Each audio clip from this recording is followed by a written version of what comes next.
Sometimes Forex trading is a wild and woolly place to be. That's why Hugh's here, to pose your questions to Walter, the naked Forex guy. Hugh's got questions, and Walter's got the answers. Here at the Truth About FX podcast. Hey Walter, what does it really mean to be a discretionary trader? Does this mean that I trade more on feel, or do I actually use a system? Okay, this listener has struck a nerve with me because this is something that comes up a lot. People will say, like, you're a discretionary trader because you don't have rules, or if you can't automate it, then you're a discretionary trader. Okay, and I understand why they're saying that. And usually the hardcore algo guys, EA guys, are the ones that are saying this stuff, and I get it. I get what they're saying. If you can't code it up, then you're not trading a system, or they'll say something like that. If you can't code it up, if you can't get your system down and code it up and turn it into an EA, then you're not trading a trading system. You're doing something different, trading on your gut. And that kind of gets me, because what I will say and what I've noticed about these EA guys and these algo guys is that typically they'll see something in the charts and then they'll code it up. And they'll go, what? It doesn't work. Why doesn't it work? The reason why it doesn't work is because they're seeing something else in the charts, in the way that they would trade it or the way they see the charts, that they're not putting into their code. So they're actually missing something that you can use and you can leverage off of if you're a discretionary trader, but you can't if you're an EA trader. So if that makes any sense. So basically what I'm saying here is that a discretionary trader can take their system and turn it into rules. Okay, you can list all those rules. However, you may lose something if you take those rules and you turn it into code. Okay, that's something I would say here, is that every discretionary trader should be able to sit down and go, this is my trading system, and they can write it out in a bunch of rules. But turning that into code is something else, and you may lose out on some things when you turn it into code. So I don't think that necessarily every discretionary trader who trades systematically and has trading rules should be able to turn it into code. Now, and algorithmic traders may disagree with that, which is fine.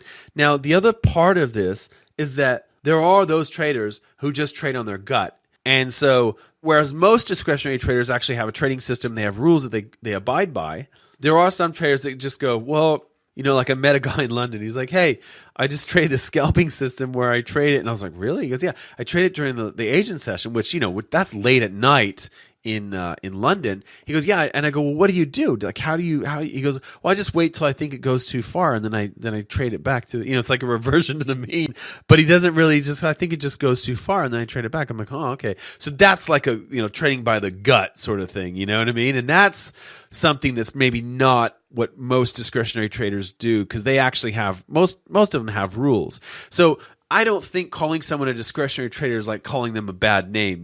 Some algorithmic traders, they think that, that's the way they think. They go, oh, you're just discretionary. You don't have any rules. No. I think that most discretionary traders should and do have rules, but they're not, trade by the seat of their pants sort of trade your gut sort of trader.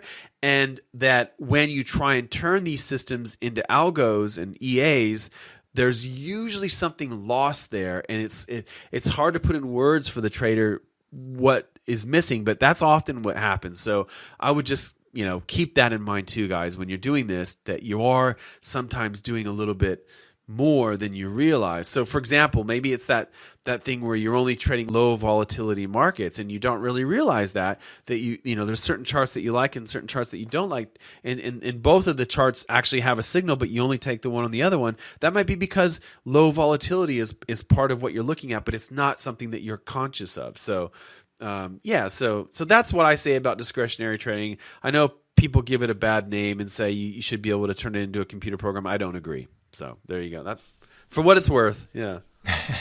Yeah. Well, I went through my robot phase back in the day, and the thing that was funny about that was that on the websites they would always say, "Oh yeah, we back tested it over this amount of time, and here's the amazing results." Right? And then you buy the robot, you put it in, and then the next month they send you a quote update and tell you, "Oh, this is the new settings that you should be using."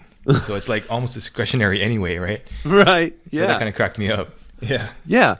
Yeah, and they're over optimizing. So what they're doing is they're setting it to what would have done well recently. So they give you the new settings, and that would have done well the last 3 months or whatever it was. But there's no guarantee that that's going to work in the next 3 months going forward. You know what I mean? So that's the real.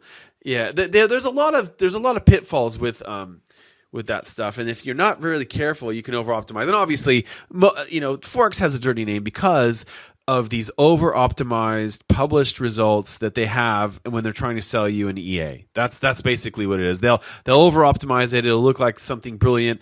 It's not going to work at all in the future. But wow, that really worked well the last 3 years. And so that's how they get you to buy it. I mean, it's and I think most traders in Forex are.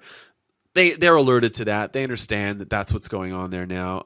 It's not what it appears to be. But just because someone's calling you a discretionary trader, I wouldn't take offense to that. I know they sometimes they'll call you that. It's like calling you a dirty name. It's not. It's not. You still have rules. Don't listen to them. Don't let them bring you down. All right. Well, that's great advice. All right. Thanks you. Walter. Thanks. Okay. Bye.